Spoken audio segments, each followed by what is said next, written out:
And on that most hallowed of days, July 10th, 1942, the mighty wizard was delivered unto this world, and high upon a starless night sky, a glorious rainbow disk shined, such that all that skulked in evil and ruin was most afeared, quivering and shaking in their damp and mouldering places.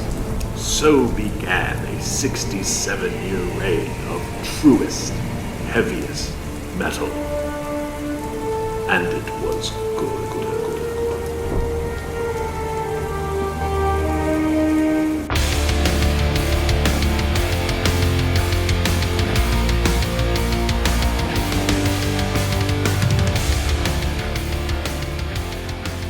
Prologue, wherein our hero arrives upon this most unworthy mortal coil and grows to discover limitless power concealed within a diminutive frame. John! This is it! The one! The big kahuna. The mystical beating heart at the dead center of the heavy metal cosmos. Ronnie James Dio! Can you feel the magic in the air? I feel something in the air. Okay.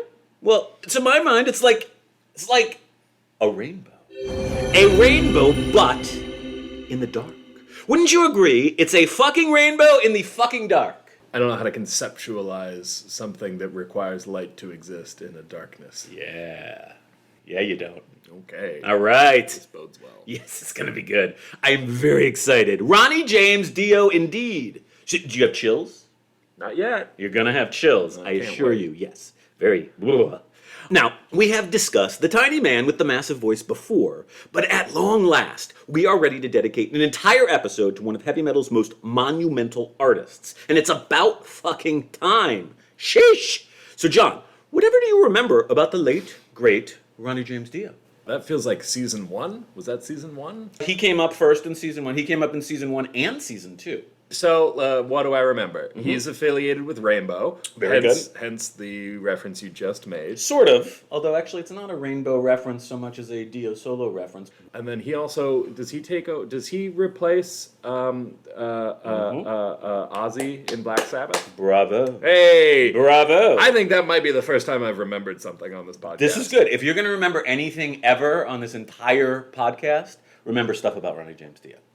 Well, so far, mission accomplished. Okay, excellent. I feel good. That's exactly right. That said, we did talk about some other stuff, right?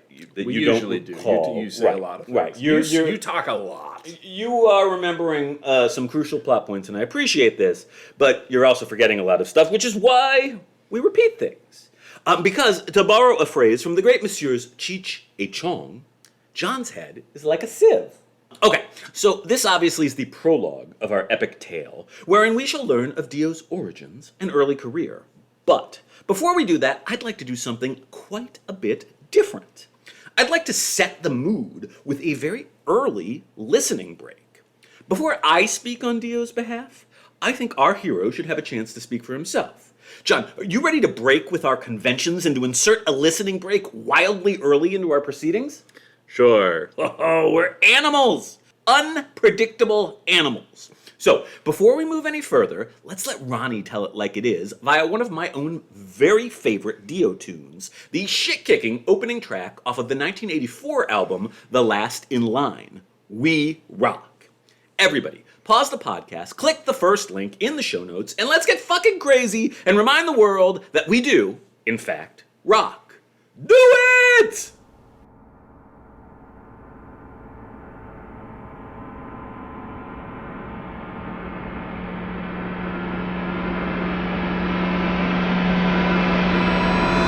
We rock!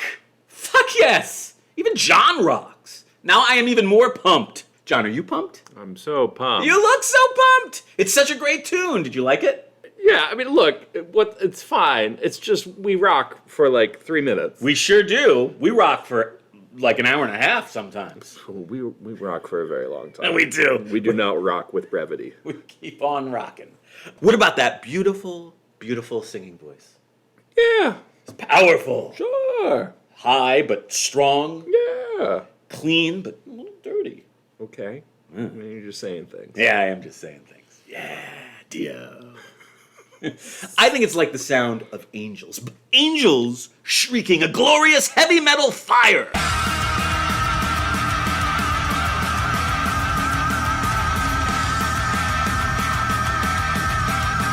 Something poetical like that. Anyway, I am now ready. Prologue, go! Our tale begins in Portsmouth, New Hampshire, on July 10th in the year of our Lord, 1942, with the birth of a legend, Ronald James Dio. Dio was raised by his parents, Patrick and Anna, in Cortland, New York. At the tender age of 5, the future Ronnie James Dio began studying the trumpet, an instrument his father was to insist he practice for 4 hours a day throughout his entire youth. 4 hours of trumpet daily. John, what do you think about that? I think that's the path to future success as a musician. Oh, you're not planning on having children, right? Correct. That's for the best. Good, good. I also definitely would not encourage my children to be musicians. No, big mistake. Yes. Big mistake, yes. By the time he was a young teenager, Ronnie was already playing trumpet professionally on stage. John apparently 4 hours a day is the minimum amount of required practice time to become successful as a professional musician. That's just like what it takes. You've heard it first here. John is a dick. That's not a dick. That's just like it takes this much work. It's very hard and competitive. You heard it here first. Torture your children, according to John. No, you're hearing me say don't tell your children to be musicians. It's a terrible life choice. Can I continue?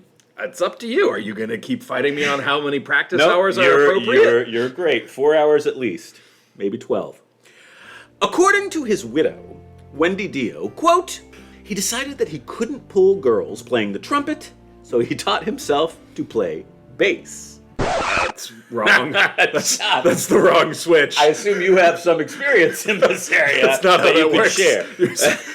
That's not the instrument you go to get the girls. You don't think that bass gets you the play that you would hope for as a teenager? I mean, I guess, you got to figure out who you're going for. So I suppose there's a chance that bass is more appealing than trumpet to a certain audience, but that's not the standard move. Okay.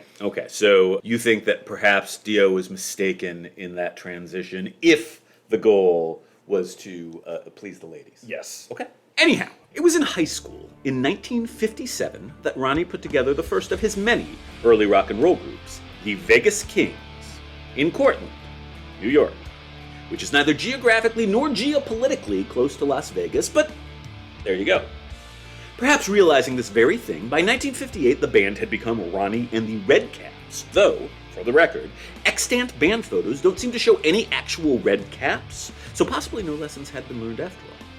Regardless, the band went on to release 2 singles. The first, Conquest, from 1958, was an original instrumental, but in 1960 they released a second single, An Angel is Missing, composed by songwriters Clint Ballard Jr. and Fred Tobias, featuring one Ronald Dio, nay Dio, not just on bass, but also on vocals. The bassist and now burgeoning singer had begun using the name Dio in that same year, a surname borrowed from a mafioso tough guy named Johnny Dio.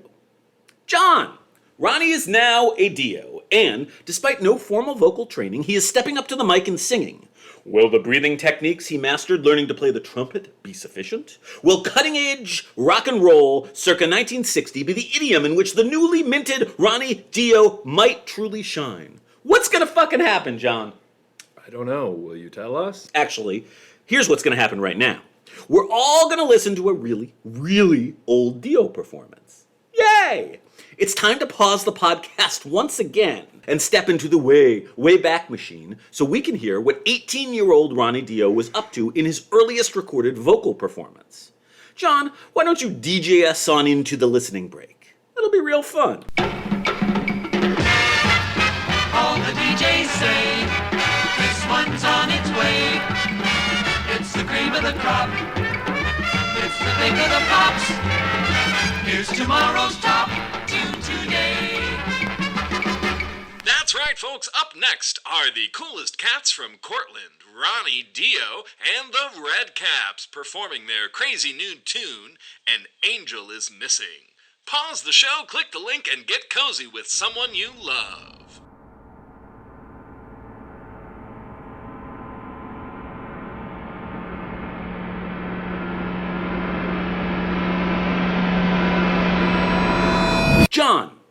I was not able to put this track on your Spotify playlist because this particular song isn't on Spotify. So you're all fresh and stuff. Thoughts? I'm guessing that this wasn't quite what you were expecting to hear on this storied heavy metal-centric podcast of ours. Certainly was not heavy or metal. No, I think that's accurate. I mean, the year was 1960, so we're pretty pre-metal. Yeah. I mean, that was some. What the fuck is the song from Greece? Beauty School Dropout? Beauty School Dropout. Yeah. Yes, that was very much Beauty School Dropout. It's totally Beauty School Dropout. Good. Yep. Look, the fundamental point that we're underscoring here is that Dio had a long fucking career. The hero of our tale was already making music professionally as a young lad in the late 50s, which is pretty crazy, right? Sure. For like a metal dude? Yeah. Yeah, so crazy. Now, they say that all that's past is prologue, but it's time for us to move along into the more recent past and to tackle RJD's transition from early rock and roll into early 70s hard rock alongside a collection of fellow really short dudes. John, have I yet mentioned that Ronnie James Dio was quite short? I don't know that you have on. Well, you made an allusion. I made to an it. allusion. You did make an allusion to it. Specifically 5 feet 4 inches. Vertically challenged, as they say. I mean, you know, how tall are you? I'm almost 5'11". Oh, Yeah. you look shorter than that. It's because I vibe very small. just insignificant, if you will. It's because you're always hunched over. And I'm always hunched over, angry, shaking. It's the weight of the world. It is. The weight of the world is heavy on my shoulders. I'll remind you that the vertically challenged amongst us, they once saved Middle-earth, right? From the clutches of sinister How is that Mordor. the pivot? How is that? How did we go from Because, John, Dio was short to now we're talking about hobbits? much as the hobbits saved their world, Ronnie James Dio was to save this earth from the clutches of all that was neither awesome nor metal. Eventually. I feel like, humbly speaking, mission failed. He was gone too soon. He wasn't done. You're right. He had more to do. Now I'm getting sad. All right. All right, well, let's move along to happier times. We're going to begin to tell that tale in earnest. Chapter 1. Enter the Electric Elves. Now, John, I don't much like the band Elf. Does this sadden you? That's a band? Yeah, Elf. Elf? Elf? The band Elf. One elf, a band. That's not a great band name. Do you prefer the Electric Elves? No. Yeah, me neither. I don't. Elves don't. It's just not. Yeah. Yeah, I get it. Well, their particular brand of musical tourism, in which a bunch of short dudes from upstate New York. No, did they call themselves the musical elves because they were short? That is accurate. Oh. Yeah. That's some Keebler bullshit right there. Yeah, a little bit of bullshit. A little bit of bullshit. The problem here is that though they were from upstate New York, they kind of pretend to be Southern rockers in this project, and that just never has worked for me. But without Elf, there is much extraordinary music we may never have gotten to hear, and they were definitely an important early step in the larger Dio journey. So let's get to know us some Elf, shall we? I guess if we must. We must! Okay, John, how's about you tell us a magical story about the wee folk? Chapter 1 of our fantastical tale begins with the band formerly known as Ronnie and the Redcaps, who would make their way through a variety of further name changes before, in 1967, becoming the Electric Elves. Whee! Following a tragic car accident which resulted in the death of Dio's closest friend, guitarist Nick Pantas, the band shortened its name. First, they became the Elves, and in 1972, simply Elf. Fun fact alert! Elf keyboard player Doug Thaler would one day go on to manage Motley Crue, which anyone who has ever read the book The Dirt would know was a fucking challenging gig. Okay, continue. Elf would go on to be intimately linked with Heavy Metal 101 favorites Deep Purple, and their eponymous debut album was co-produced by that band's bassist Roger Glover and drummer Ian Pace. Elf were to find some tiny modicum of fame as Deep Purple's opening band, but it would be the particular connection they would eventually form with Purple's brilliant mercurial guitarist Ritchie Blackmore, which would prove the most enduring legacy from this period. Elf. Freaking Elf. So there are 3 Elf albums. The self-titled from 1972, on which, it should be noted, Dio not only sang but also played the bass, as well as Carolina Country Ball, 1974, and Trying to Burn the Sun, from 1975. Despite the fact that the singing is always great, as a totality, this collection of albums is pretty useless to me. However, once in a wee little while, the musical clouds part, and we do get an occasional peek into Dio's future musical direction. Generally, however, Elf are really just important as a way station standing between the early rock and roll of Ronnie and the Whatevers and the titanic heavy metal glories that were on the horizon. An important aside here is that Ritchie Blackmore was having ever-increasing difficulties with Deep Purple's Mark III musical direction, and his wandering artistic eye led him to create what was originally intended to be a solo project. Basically, in short, he ended up swallowing Elf up to become the backing band for that project, which will be the very next stop on this epic journey. But first, let me be clear and say that Elf definitely did not suck. I don't personally like their music, but they were an extremely competent band. As I previously mentioned, we do get a peek or two into the much more interesting future of Dio's music making in Elf's music. One such instant occurs on track number 3 of the eponymous debut, the darkly theatrical Nevermore. Let's us use this lovely ditty as a means of transitioning ourselves into the serious business of this episode that is to come. Pause the podcast, click the link in the show notes, and enjoy a dramatic transition as we begin the darker, scarier, more deeply wonderful part of this journey. We'll see you on the other side.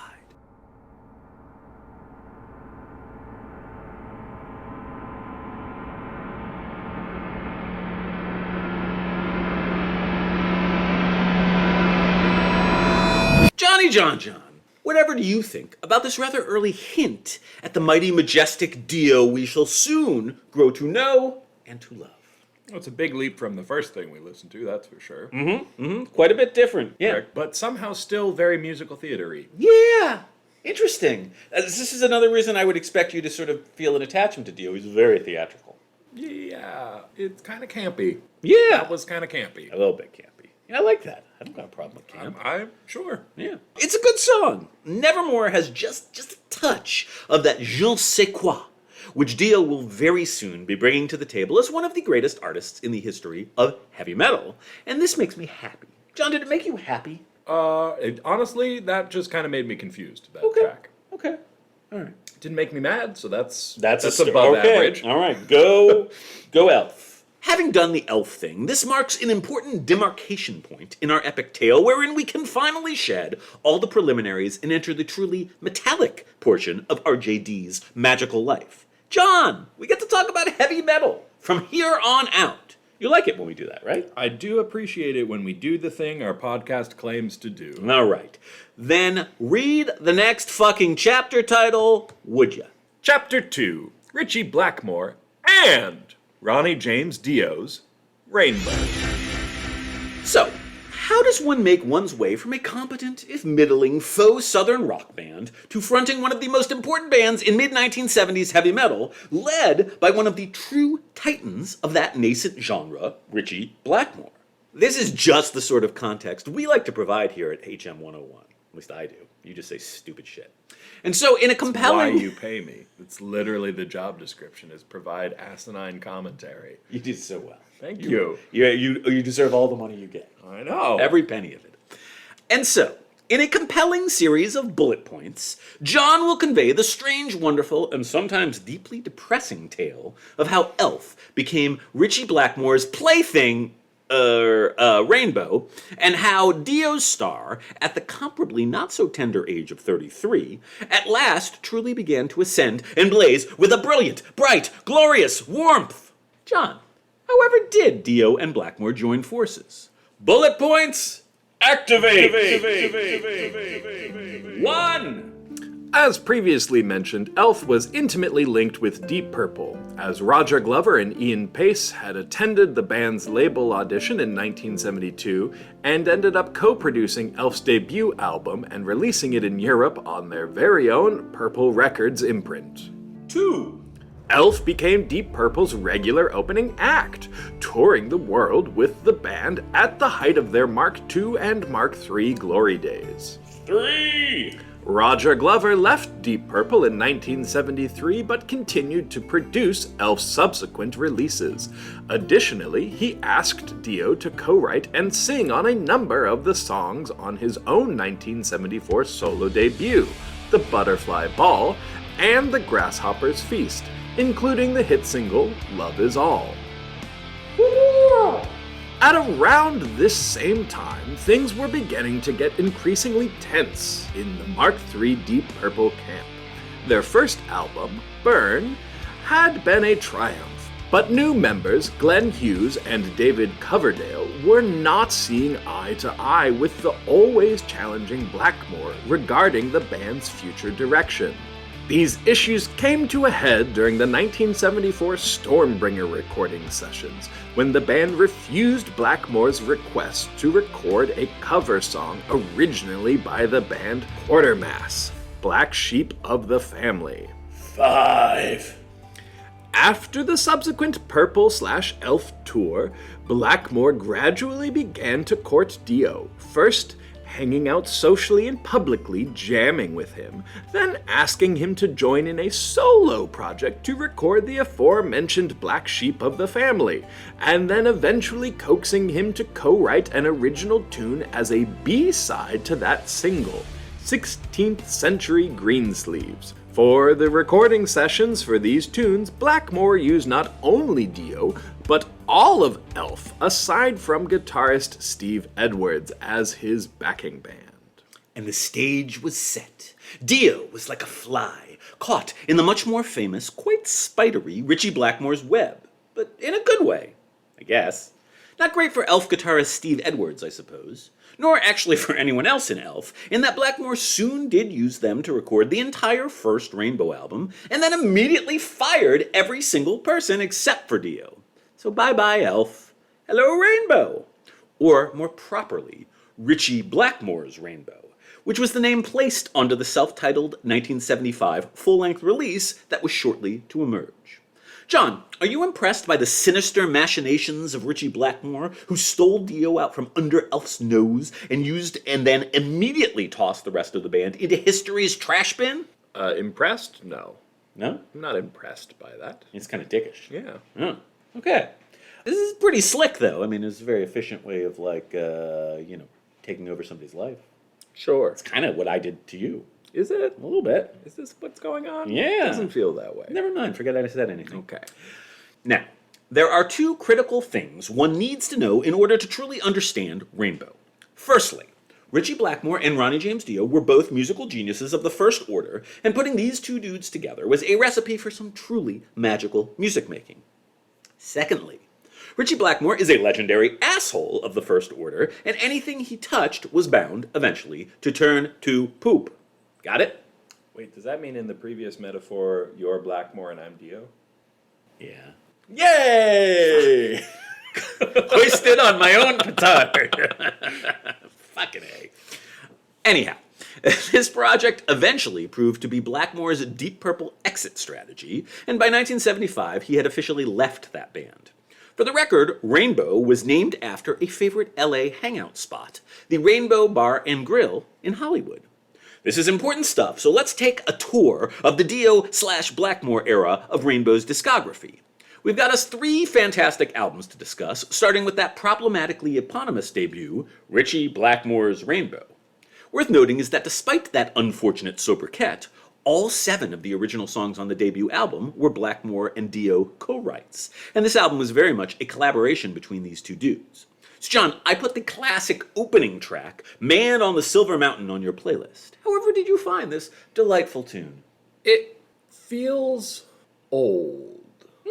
Okay. Like, compared to where we started with Dio in this episode, it is obviously massively in a new direction. Right. But compared to what we classify as metal on this show, it's got a riff, it's got distortion, like it's checking boxes, but it just feels like more bluesy rooted. Yeah, it's fair. It's definitely that early, some might even say proto-metal, kind of classic rock with like sort of all the surface textures of heavy metal, if not the actual oomph. Yeah. In defense of Rainbow collectively and even this album, some songs are a little more obviously metal and some songs are a little less obviously metal. But we're really at the early phases of anything that could be collectively called heavy metal in 1975. I think it's a fair point. Now it is a very iconic opener, and I will note that the phrase "the man on the silver mountain" is actually written on Dio's gravestone. So obviously this is an important piece from his truly storied career. Did he decide what goes on his gravestone? I can only assume so. Have you decided what's going on your headstone? Yeah, it says "fuck John." Oh, I know. I thought you'd be how on it. How long has that decision been made? Oddly enough, since before I met you. Yeah, that tracks. Yeah. Look, it's a really, really great album across the board, and this apparently was Dio's favorite of all the Rainbow albums he participated on. It was released on September 5th of 1975.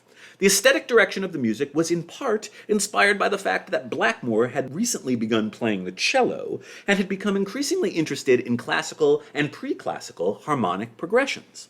Simultaneously, this also marks the beginnings of Dio's lifelong lyrical obsessions with a sort of fantasy medievalism, wizards, swords, sorcery, and the like, as heard in a tune like 16th Century Greensleeves. John, could you give us a little taste of some of those lyrics? Meet me when the sun is in the western skies. The fighting must begin before another someone dies. Crossbows in the firelight, green sleeves waving, madmen raving through the shattered night.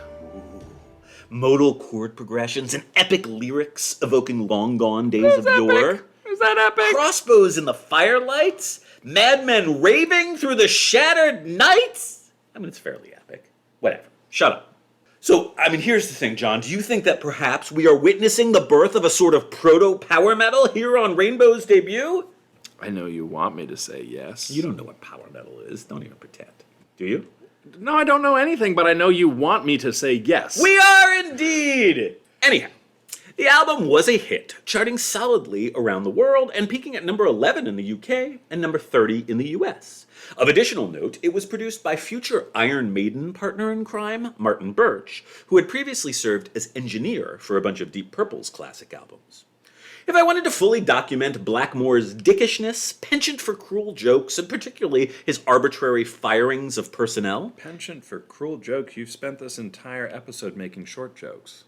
Haven't we already compared me That's to true. Richie That's Blackmore? true. I am the Richie Blackmore of this ensemble. Yeah. So, yeah, you get it.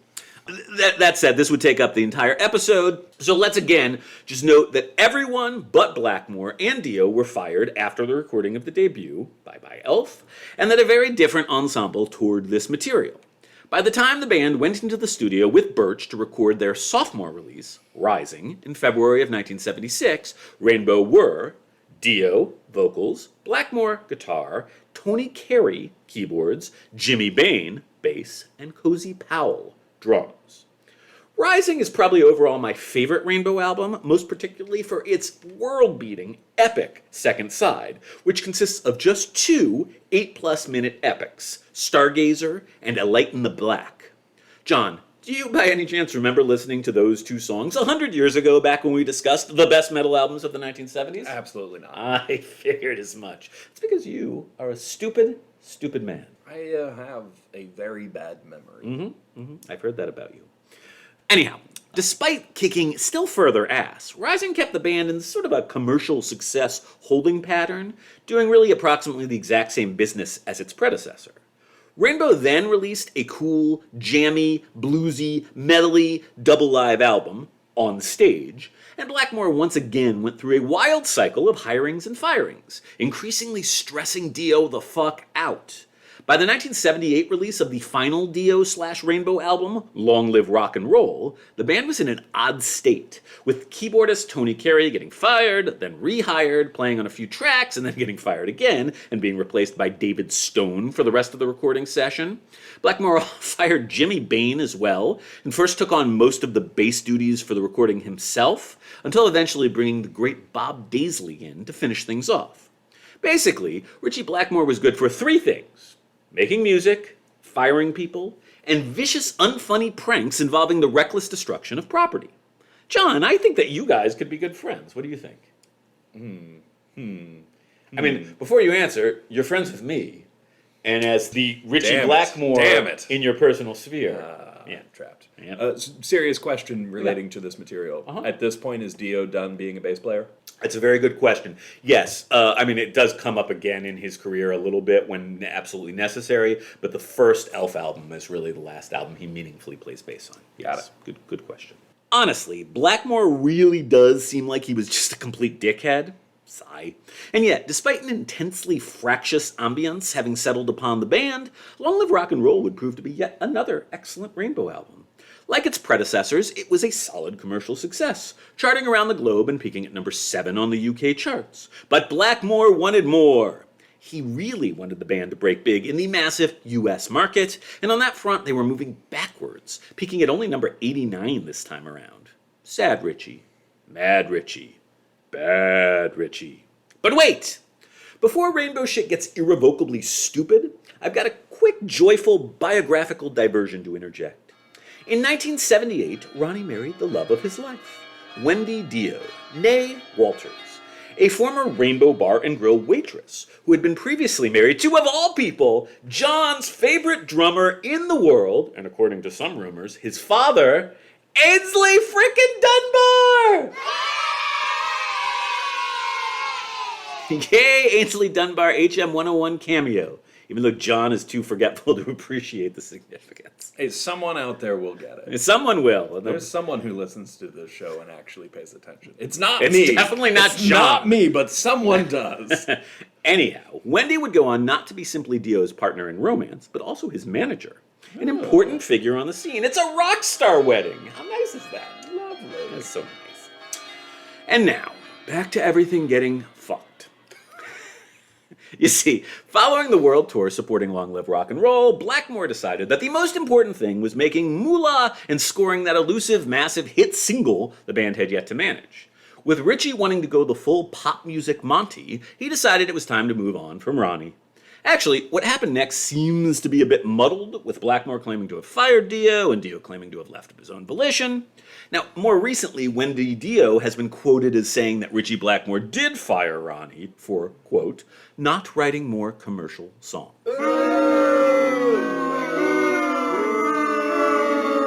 Regardless, Dio's time spent basking in the warm glow of Rainbow was done. But don't worry, John. You look worried. You okay? I'm not worried. I know there's more to come. Oh, good. You know, Ronnie James Dio, he's going to land on his feet. Yeah? Yeah, I promise. Well, on the other hand, Blackmore and the next edition of Rainbow, they're going to finally find a hit single by a fucking terrible cover song called Since You've Been Gone, and then pretty much totally fade from the history of music that anyone remotely cares about. Silly Richie Blackmore. That can't be the song that comes into my mind when I hear the title Since You've Been The Gone. Kelly Clarkson song? No. That's a great fucking song. I wish it was that song. Were it that song, I'd be like, yeah, Richie, it was worth it. No, it's just a piece of shit. Very poppy. Before we move along to our next segment of This Is Your Life, Ronnie James Dio, I'd like to know what you, John, thought of the other Rainbow track I put on your playlist. I skipped the material from Rising since you had previously listened to the entire awe-inspiring second side, despite having totally forgotten about it like a moron. And aside from The Man on the Silver Mountain, I also included the rather heavy metal Kill the King from Long Live Rock and Roll. How, as a totality, have you enjoyed catching the rainbow? Yeah, I mean, nothing about this music bothers me. The subject matter, I mean, it all kind of fits into that vaguely fantastical realm, which, I don't know. Some have alluded that this song might possibly be about Dio's increasingly problematic relationship with Blackmore. Oh, that's fun. Dio himself claims that it's about chess. Okay. Yeah. That's strange. A little strange. But yeah, I mean, it does seem on the surface to fit into this whole, medievalism and all that. Yeah, it's an exciting song. Sure. Now, I can't stress enough what an important contribution to the early history of heavy metal Rainbow made. Despite all of the upheaval, the combination of Dio's voice and lyrics with Blackmore's heaviest music making was truly extraordinary, and any self-respecting metal fan must needs to deeply explore all three of the classic Blackmore/Dio era Rainbow albums.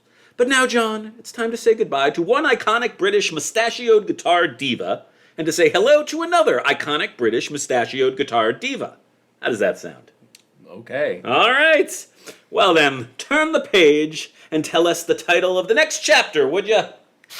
Chapter 3. Welcome to Heaven. And hell. John, we have already told much of the story of Dio and Sabbath before. Remember? I do. Yeah, you remembered that. This is one of the things I remember. So nice. Now that is good. An abbreviated refresher for our listeners without John's incredible ability for recall. It's the late 1970s. Porn, bushy mustaches, and shag carpets are everywhere.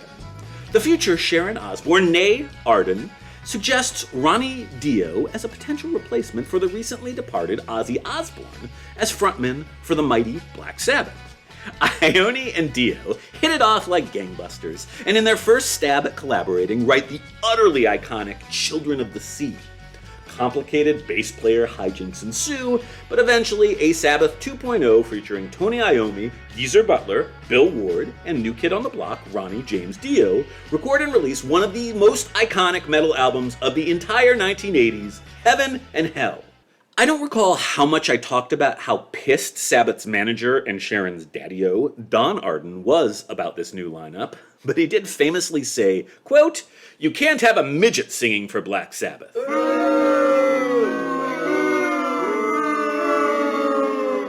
that's not very nice, is it? Nope. No. Not an appropriate comment. Dick. Admittedly, Dio was not tall in stature, as we have said, but he was vast and awesome. And isn't that what really matters? I guess we'll find out.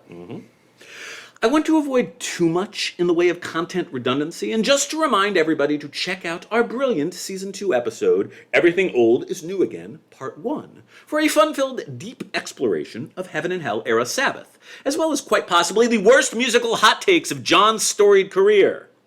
John, you've now got a chance to make amends for not adoring everything you heard from the album Heaven and Hell back then.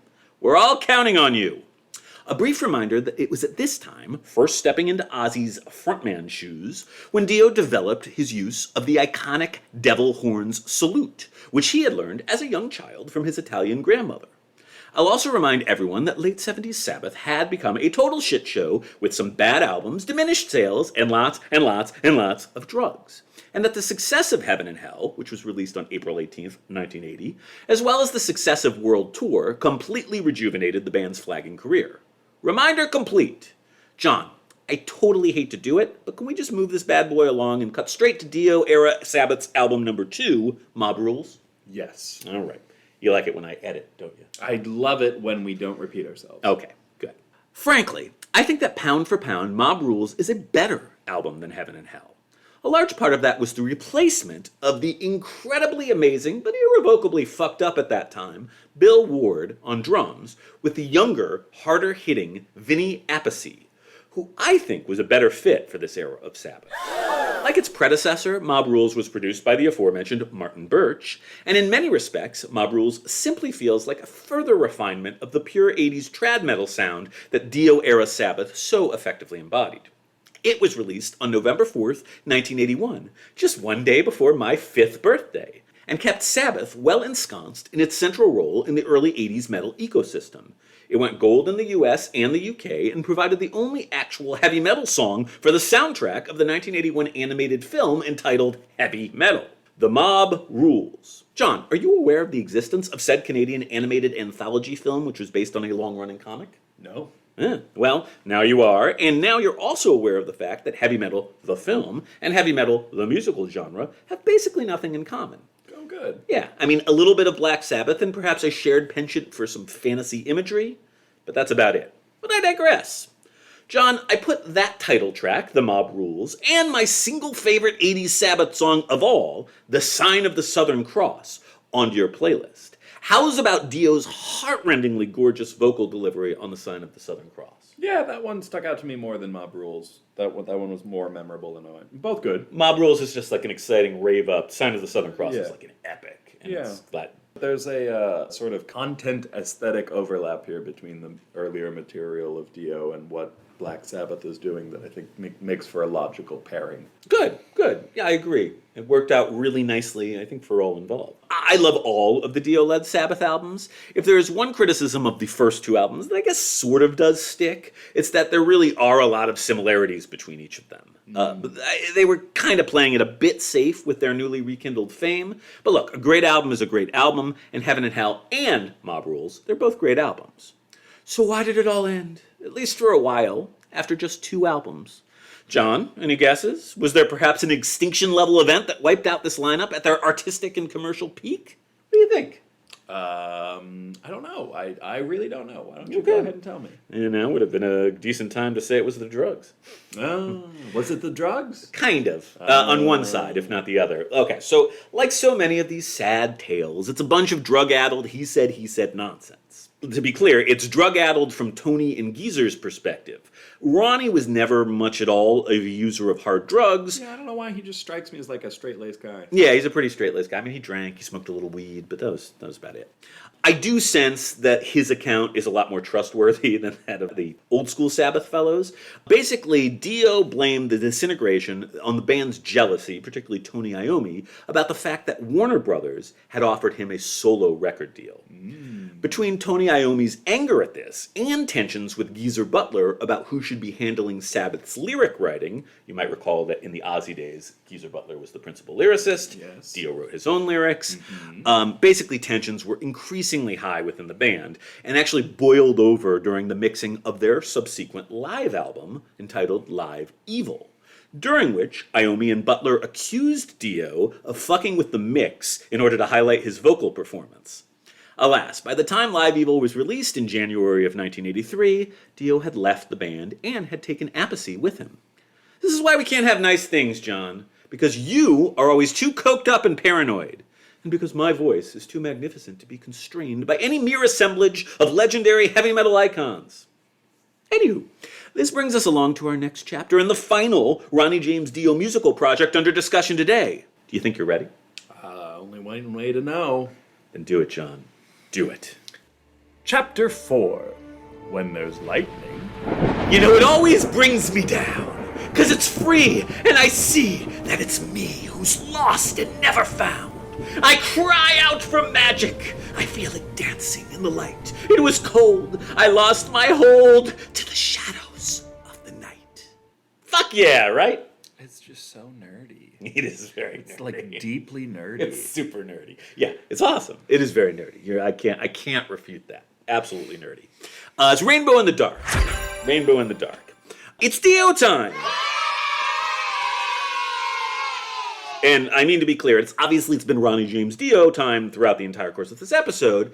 However, it is only now, at long last, when we have arrived at the final stop on this musical journey, the eponymous metal band, to end all eponymous metal bands, motherfucking Dio! So I think we could agree that it is already pretty freaking impressive that Ronnie James Dio went from fronting a fairly obscure 70s rock band, Elf, directly into hugely successful collaborations with some of the heaviest hitters in early metal history. Richie Blackmore, and then Black Sabbath. Impressive as career trajectories go, right? Yeah. The great F. Scott Fitzgerald. No one saw that pivot coming. No one. Welcome to HM 101, people. Amen. The great F. Scott Fitzgerald once wrote that there are no second acts in American lives. But we now join Ronnie James Dio on the cusp of his third consecutive musical act of monumental significance. So after things went south with Sabbath, Ronnie decided that it was time to take the plunge and to stop collaborating with mustachioed English guitar divas. He had had quite enough of that, thank you.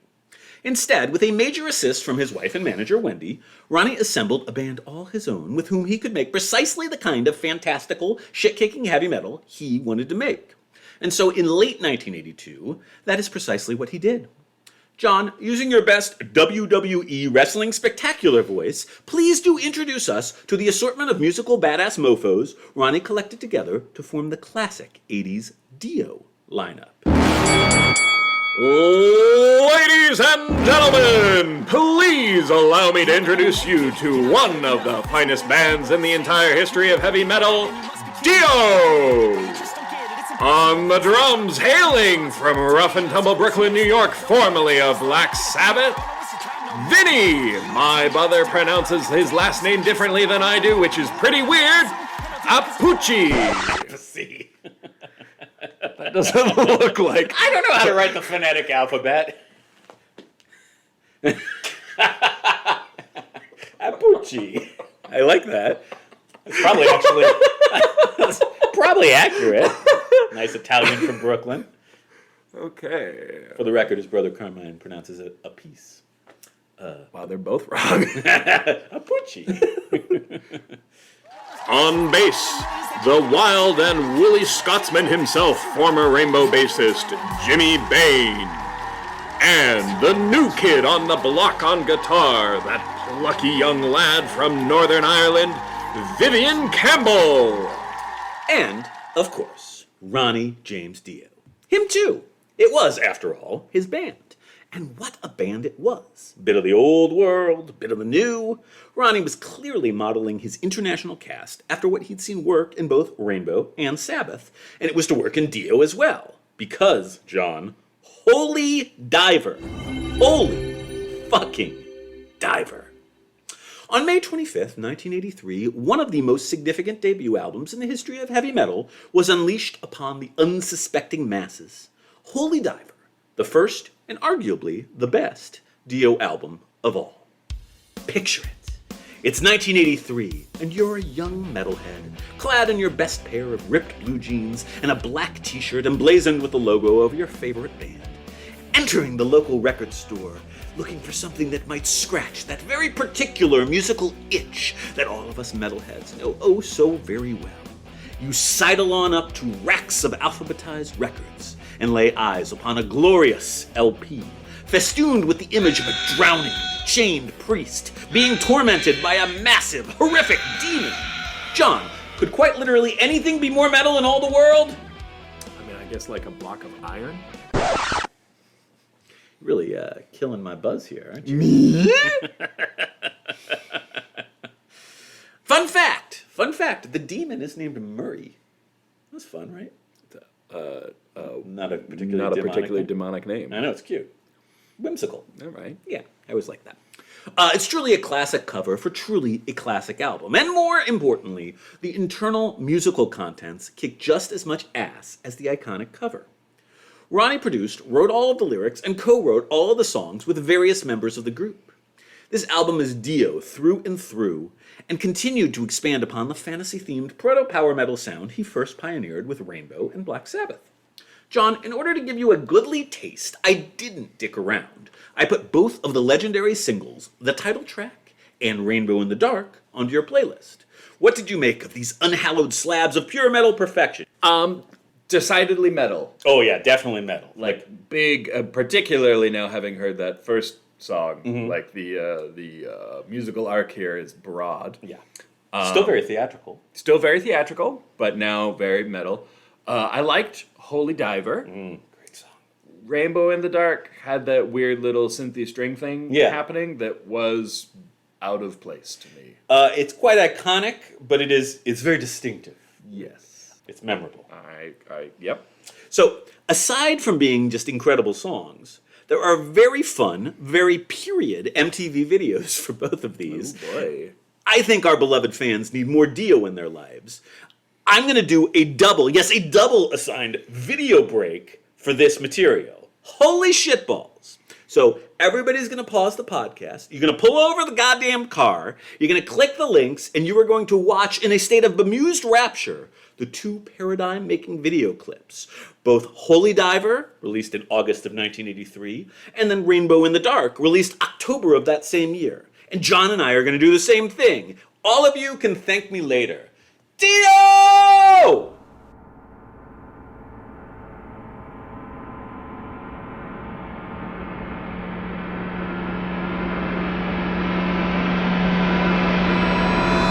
So good. God bless. You were riveted.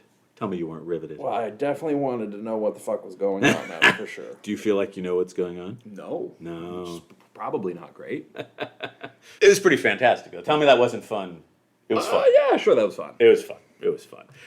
Sometimes you do kvetch to me about how the things we're covering, they do not appear to be heavy metal. I think that we can now both agree that there has never been anything more metal on God's green earth than the late, great Ronnie James Dio. The listening public, they agreed. Because this debut album charted around the world. It peaked at number 13 in the UK and number 56 in the US, eventually securing an impressive double platinum certification. Nice. Ronnie did not need no mustachioed British guitarists. He was doing the thing his way.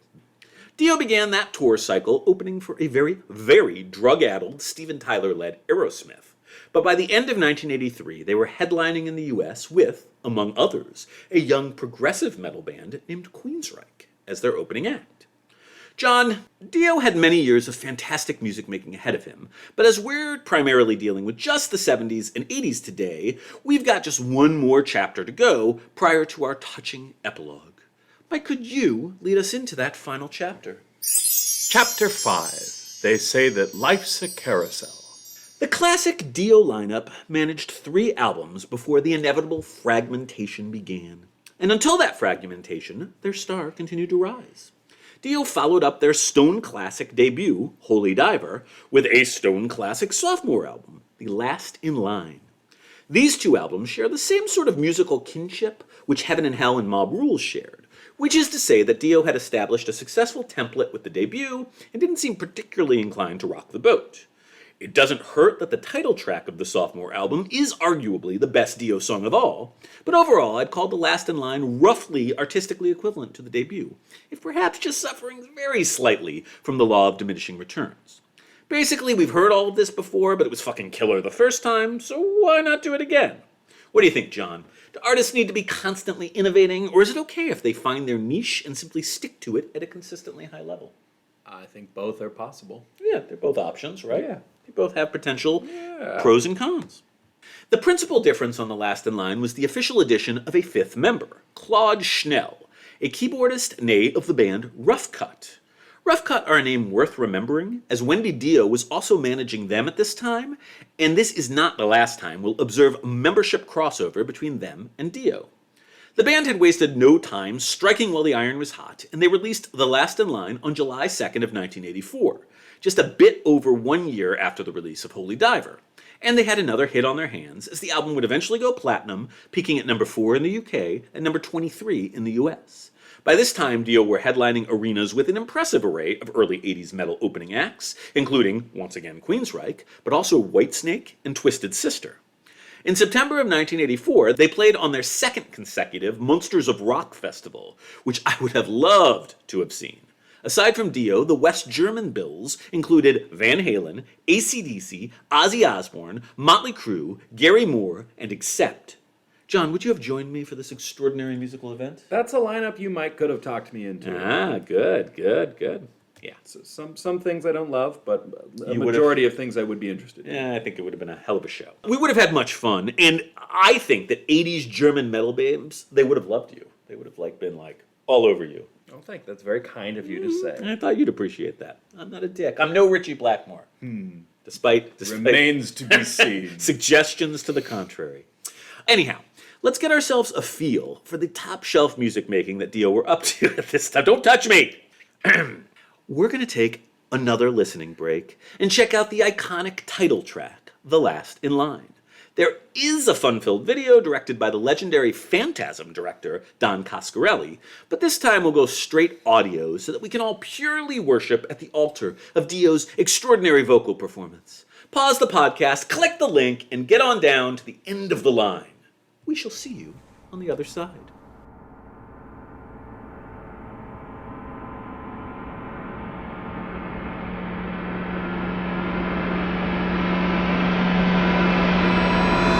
John, you cannot possibly tell me that that is not a fantastic song. Yeah, sure. I mean, come on, that transition, that note. The transition is great. The opening is bizarre. It sounds like someone else. Yeah. And I can't remember who, but it gives me a vibe that's not at all what you would expect. Mm-hmm. And in so making the transition shocking in a surprising and pleasing way, I suppose that is effective. Mm-hmm. but it's a weird little opening. Yeah, it's a little weird. It's lovely. It's pretty. It's attractive, and it pays off. I think it just pays off very handsomely. Yeah. I love the riff. That when the metal part kicks in, the vocal is just so intense, so on the edge. The witch. All of it. It just slays. Okay, so we have now reached an interesting juncture in the career of Dio, the band. The career of Dio the man has some seriously epic peaks still to come in the 90s and well into the 21st century. But with their third album, Sacred Heart, and particularly with the Titanic Cirque du Soleil-esque tour which accompanied that release, we have, depending on your perspective, either the band's true peak or perhaps the very beginnings of their precipitous decline. Tellingly, it's at Madison Square Garden, at their headlining show for that very tour, that Dio chose to conclude his fantastic autobiography, Rainbow in the Dark, which of course is essential reading for any true blue metalhead. Regardless, Sacred Heart is where things started to get complicated for the band. The general consensus seems to be that this is an album where Dio kind of pulled a Ritchie Blackmore, striking out into increasingly poppy territory in order to appease the glam metal hungry audiences of the mid-1980s. Dio, on the other hand, described this as an especially dark and heavy album, which just happened to particularly prominently feature Claude Schnell's keyboards. I fall somewhere in the middle. There is maybe a bit more pop sheen on Sacred Heart, but honestly, Dio always had sporadic hints of pop metal across their trad metal oeuvre. Just check out a song like Straight Through the Heart from the debut, or that opening of Last in Line we just talked about. It's all there. So that Dio would have elements of pop metal is nothing new, and it all works. Sacred Heart definitely sounds like the year 1985. Songs like Hungry for Heaven are particularly at the poppier end of the Dio spectrum, but overall, it's just really another excellent Dio album. It's not quite as good as the two albums prior, but it isn't a sellout or anything. It's just plagued by the fact that during the recording sessions, the relationship between Dio and Vivian Campbell was in the process of falling apart, due to the young guitarist's increasing concerns that he wasn't being properly compensated for his time and work. In fact, the whole band was really in a state of discord throughout the recording process, and this was bound to result in something of a step down in quality from what had come before.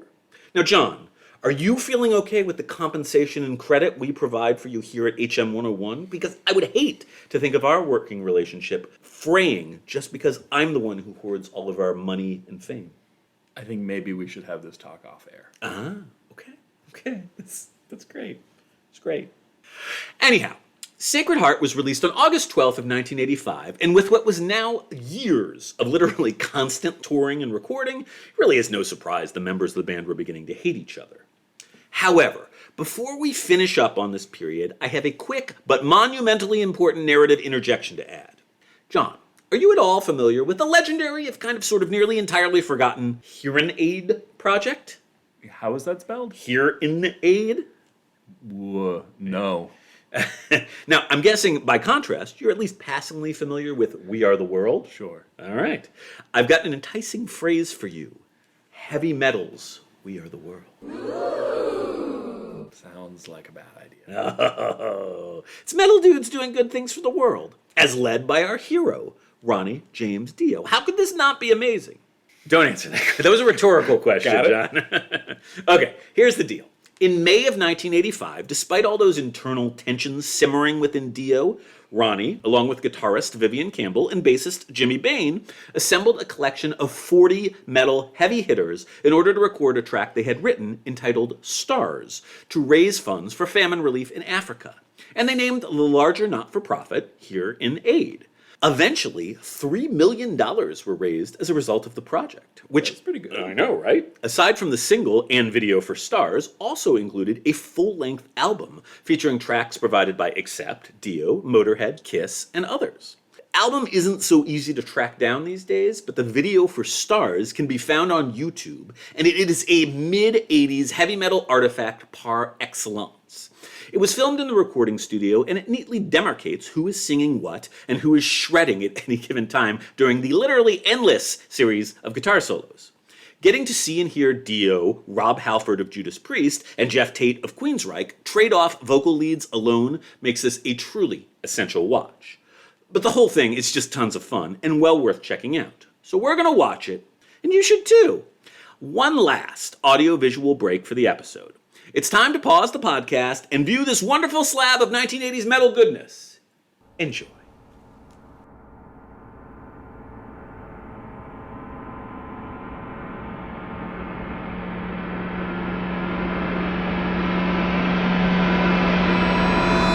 John, how fun was that? That was fun. It's fun. Sure. It was clearly a different time, right? A very different time. Different world. Very different time. No doubt. And it was all for a good cause. Yeah. It's great.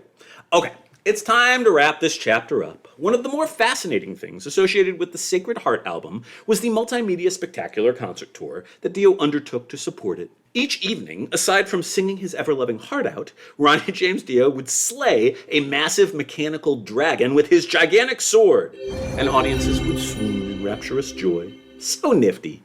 And the touring, it all paid off. Sacred Heart was nearly as commercially successful as its predecessors, peaking at number 4 in the UK and number 29 in the US, even if it only certified gold. Still, despite all of those inter-band tensions, I do think it's fair to say that this tour really did mark the climactic peak of Dio, the band's, career.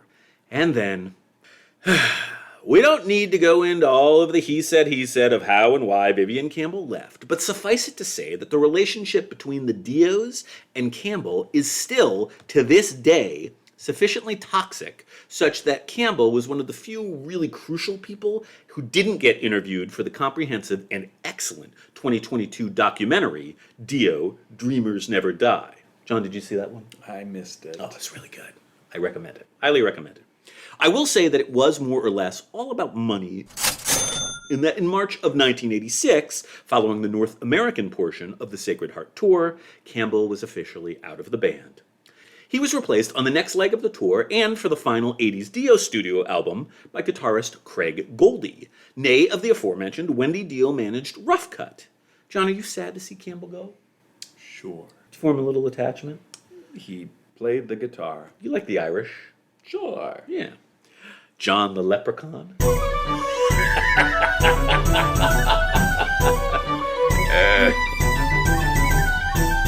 Great guitarist, really great guitarist. And never fear, Campbell landed on his feet. First, he was one of the Vid Kids members of Whitesnake. You remember that? The guys who didn't play on the album, but they were featured in all the videos. And toured with the band, so they did make music. And eventually became a guitarist for Def Leppard, with whom he's worked since 1992. Okay. Pretty solid gig. I bet you he made his money there. Probably. Anywho, in June of 1986, Dio released their first live album, Intermission, which managed to document the conclusion of the Vivian Campbell era over the course of 34 way too short minutes. It's fine, it's just too damn brief. In March of 1987, the new Dio lineup went into the studio to record Dream Evil, their final release of that decade. And while this album is not amongst the most beloved in the Dio canon, it's really still quite good. It's more Sacred Heart good than Last in Line incredible, but this is yet another high-quality metal album from the master. Dream Evil peaked at a still impressive number 8 on the UK charts and a reasonably respectable number 43 in the US, but this was the first Dio album not to certify at least gold, and that's seldom a good career sign. Dio followed this release with yet another year-long world tour, including such highlights as the 1987 Monsters of Rock concert at Castle Donington in England, also featuring Bon Jovi, Metallica, Anthrax, Cinderella, and Wasp. I think this would probably be a pretty groovy place for us to leave this chronological 70s/80s narrative, like kind of on a high. John, are you good with that? I'm great with that. Okay, so nice. There's Dio up on the stage. He's rocking out with an assortment of some of the baddest bands in all the land on a sweaty August day in front of 80,000 screaming British metalheads. I like it. John, as we fade out on Dio and Code doing their thing on stage, could you please take us along to our final chapter designation of the day? Epilogue. It goes on and on and on. That could be like the byline for our entire podcast. No comment. Ronnie James Dio was the frontman and a principal songwriter for 3 of the most important bands in the history of heavy metal: Rainbow, Black Sabbath, and Dio. He is on all right-thinking metalheads' short lists for best genre vocalist of all time. He helped to create perfect, indelible heavy metal anthems like Man on the Silver Mountain, Heaven and Hell, Rainbow in the Dark, and many, many more. Let's not mince words. Ronnie James Dio was the motherfucking shiznatch. John, can we agree on that? Sure. Yes. Now, this will most certainly not be the final time that this particular tiny titan appears on our podcast, but I did want to provide just a brief overview of that which was to come in the life and times of RJD. Some bad, some unbelievably great, goodly amount of meh, and eventually, darkest tragedy. John, are you ready for a quick survey of the latter part of Ronnie James Dio's storied career? Well, I think we could just save it for a future episode, don't you? Shut up! Why don't you save this? Gird your loins, buddy. It's gonna get teary. As we shall learn next season, the 90s were a very complicated time in heavy metal. It was the best of times. It was the worst of times. It was a particularly tough decade for many of these 80s metal superstars whose careers and reputations suffered greatly with the ascension of grunge. Dio, the band, made a good faith effort to entirely reboot in 1990 with a completely new lineup on the album Lock Up the Wolves. It was not especially well received commercially, and I'm fairly ambivalent about it myself. But a high school girlfriend of mine was actually a really big fan, so that's gotta mean something, right? Nope. Oh, okay. For Ronnie, this would be followed by, in my estimation, the single most underrated heavy metal album of all time!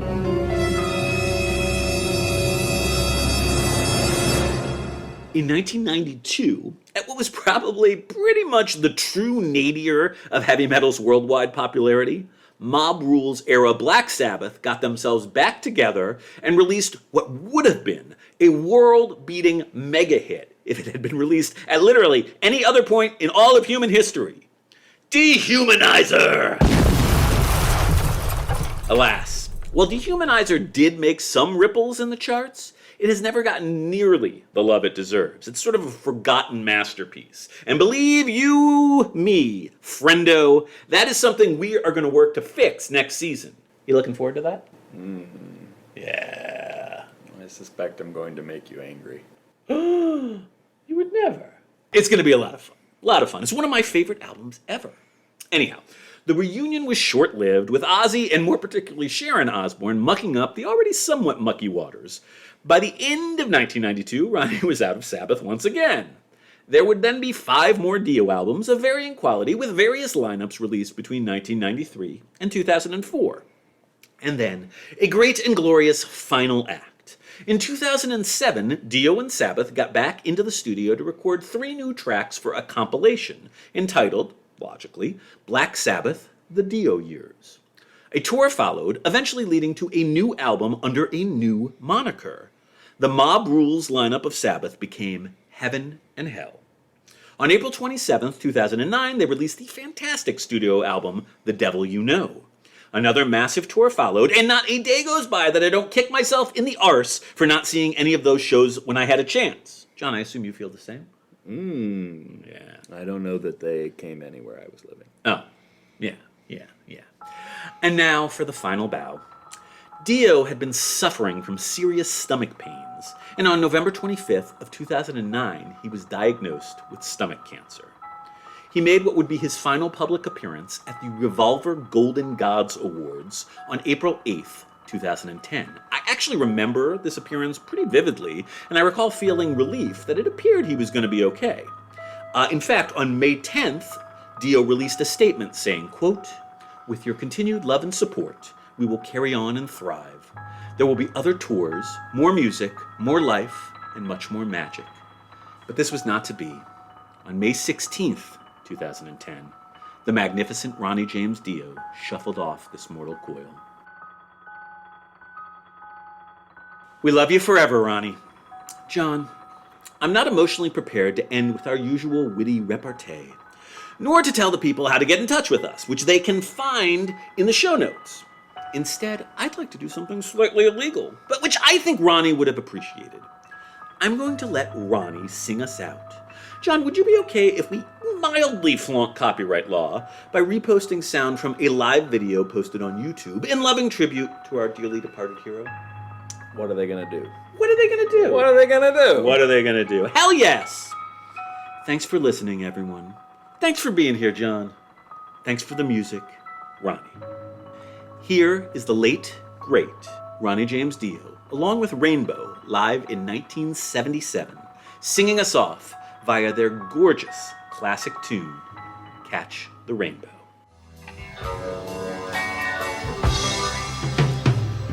When evening falls, she'll run to me like whispered dreams. Your eyes can't see, no. Soft and warm, she'll touch my face, a bed of straw. Against the lace, all there is lace. We believe we'd catch the rainbow, ride the wind, yeah, to the sun, sail away on ships of wonder.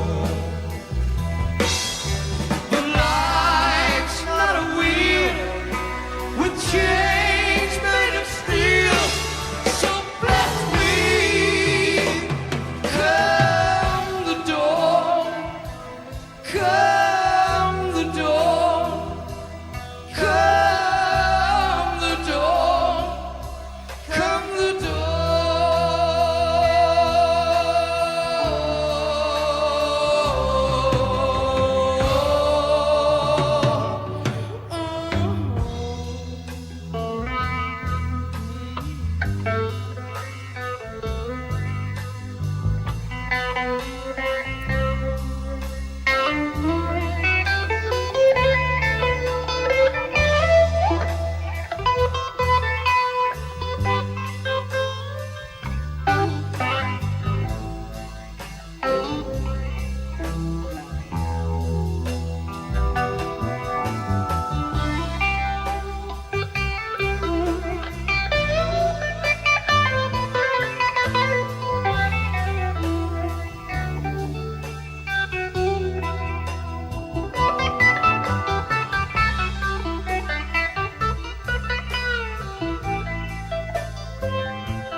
Distant line,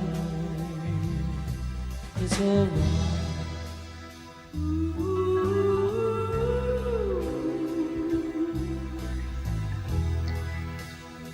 Sail above the sky.